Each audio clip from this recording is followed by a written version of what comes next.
2041 सुधा मुसलमान बहुल होइजिबो आसाम। मुख्यमंत्री हेमंत बिश्व शर्मा दाबी।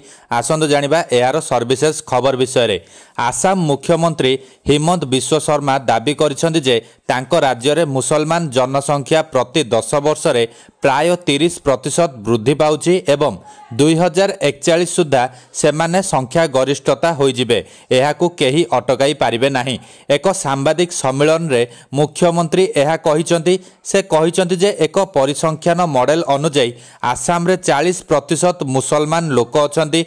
2011 रे आसाम रे 1.4 कोटी मुसलमान थिले। 2041 सुधा आसाम मुसलमान बहुल राज्य रे परिणत हेबो। एहा एक वास्तवता एवं एहाकु केही अटकाई पारिबे नाही।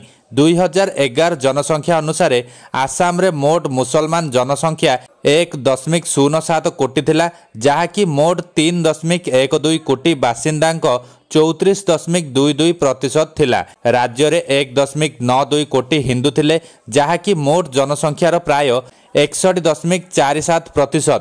प्रति 10 वर्ष रे आसाम रे मुसलमान जनसंख्या 11 लाख वृद्धि पाउछि। एहा हेमंत बिश्व शर्मा तथ्य नुहे, बरं भारतीय जनगणनार तथ्य। ए सबु प्रकाशित तथ्य अटे।